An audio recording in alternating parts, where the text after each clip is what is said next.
오늘의 말씀은 출애굽기 15장 22절부터 27절 말씀입니다.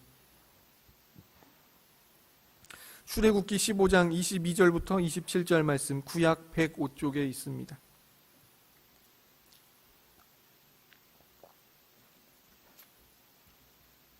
출애굽기 15장 22절부터 27절입니다. 찾으신 분은 아멘 하시기 바랍니다.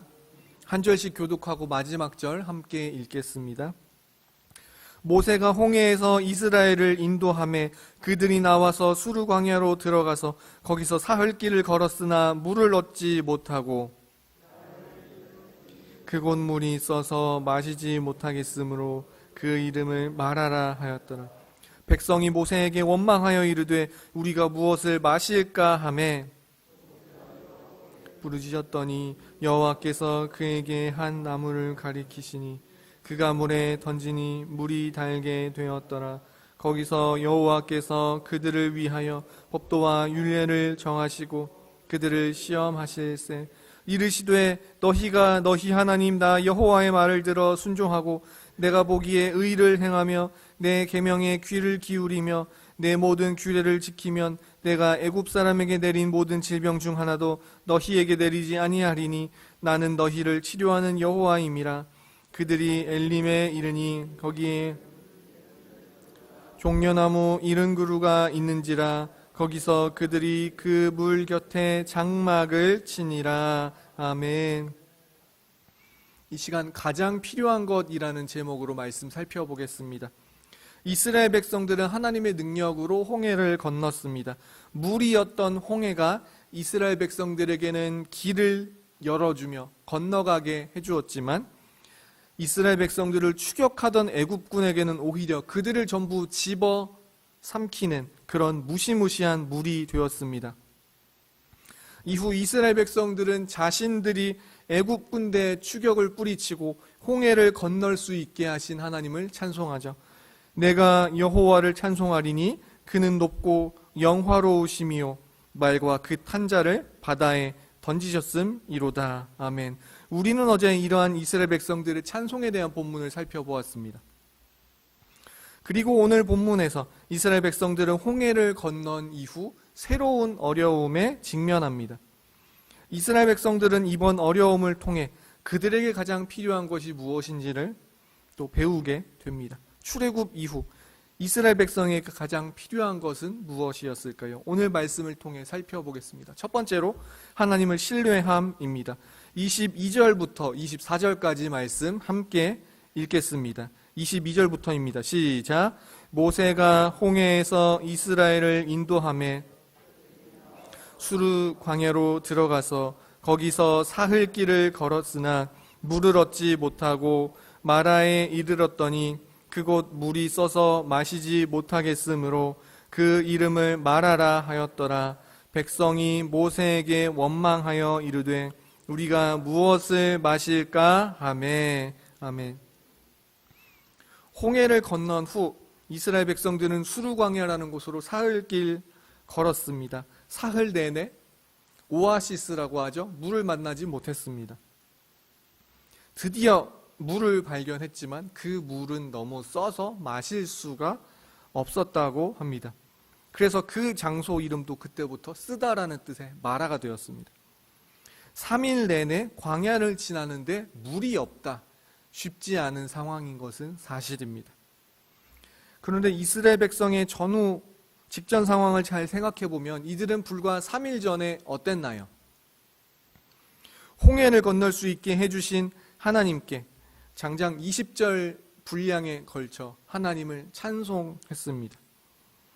사람이 도저히 건널 수 없는 깊은 홍해를 바다가 갈라져 맨 땅을 자신들이 건너는 그러한 기적을 경험을 했습니다. 불과 사흘 전의 일이죠. 자신들을 향해 길을 내준 그 홍해가 애굽 군대에게는 무덤이 됐다라는 것도 똑똑히 보았습니다. 그런데 이들은 3일이 지난 지금 홍해에 이어 마라에서 자신들을 어떻게 다시 살리실 그 하나님을 기대했나요? 24절에 모세에게 원망하여 이르되 우리가 무엇을 마실까라고 했을 뿐입니다. 하나님에게는 다 계획이 있지 않을까라는 그러한 일말의 기대도 없었던 것으로 보입니다.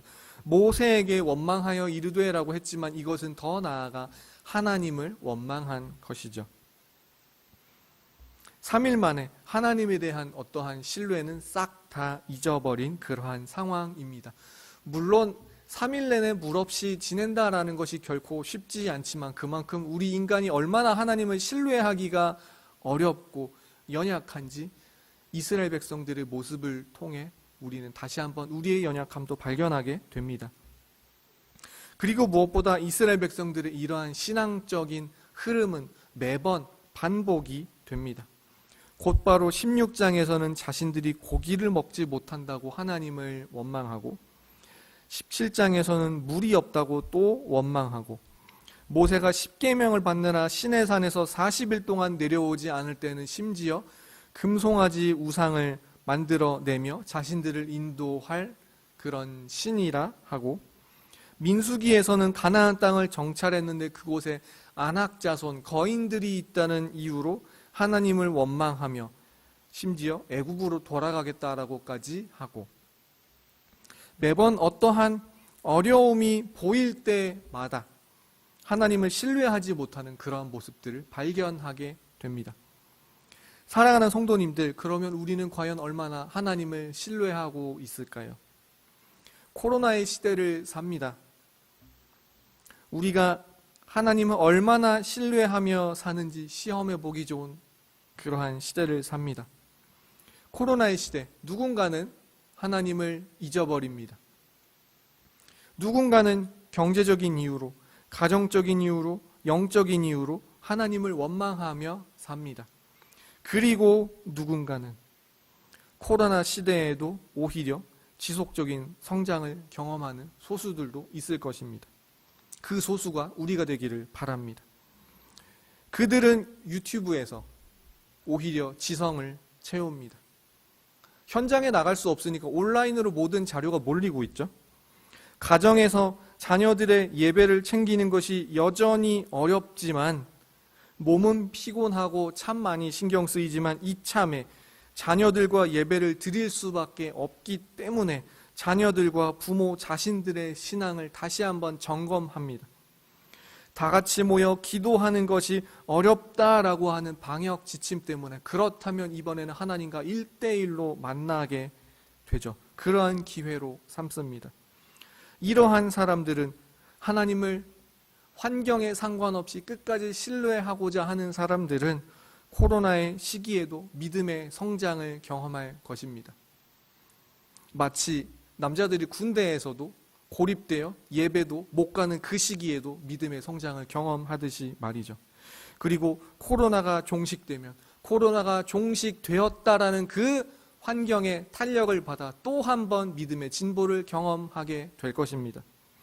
우리 하나님은 코로나보다 훨씬 크신 하나님이십니다. 하나님을 신뢰하는 우리가 될 수 있기를 소망합니다. 이스라엘 백성들에게 필요한 두 번째는 말씀을 귀 기울여 듣고 순종하는 것입니다. 25절, 26절 말씀을 함께 읽겠습니다. 시작. 모세가 여호와께 부르짖었더니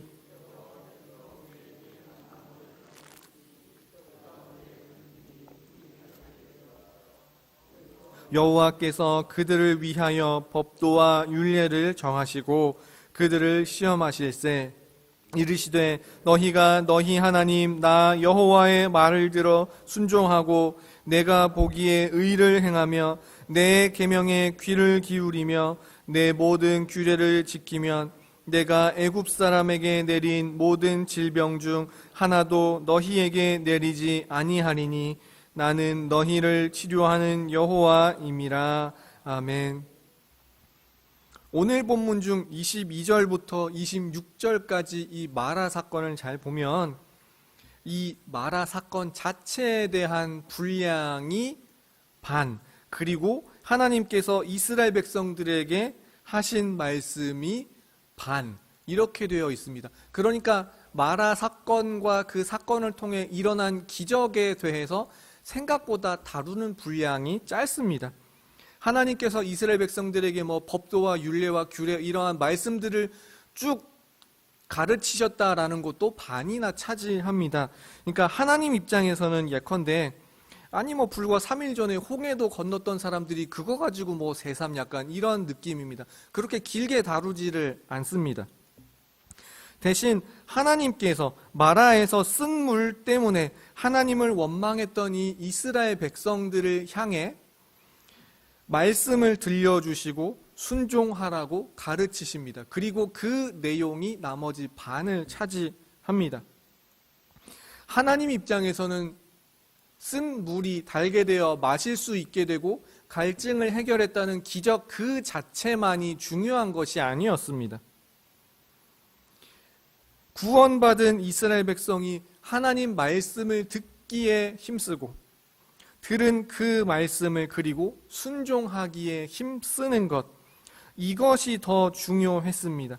그렇기 때문에 방금 25절의 하반절에서도 하나님께서 법도와 율례를 정하시고 이스라엘 백성들을 시험하셨다라고 말씀하시고 26절에서도 여호와의 말을 들어 순종하고 내 계명에 귀를 기울이고 내 모든 규례를 지키면 이라고 이렇게 말씀을 하신 것입니다.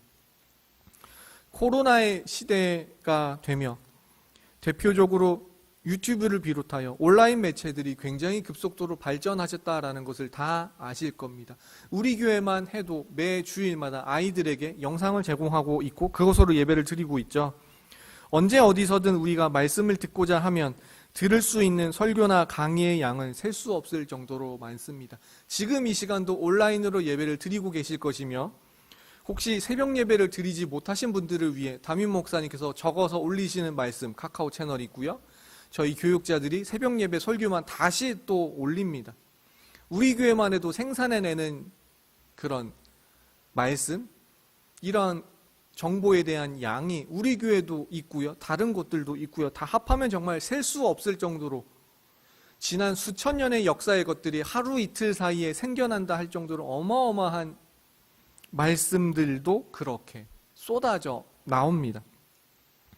문제는 그 말씀들을 내가 먼저 듣고자 하느냐, 그리고 그것들을 보고 들으며 하나님을 알기에 힘쓰느냐, 그리고 보고 들은 그 말씀대로 순종하려고 하느냐, 말씀을 보고 들으려 하는지와 보고 들은 그 말씀대로 순종하며 살려고 하느냐, 그 문제입니다.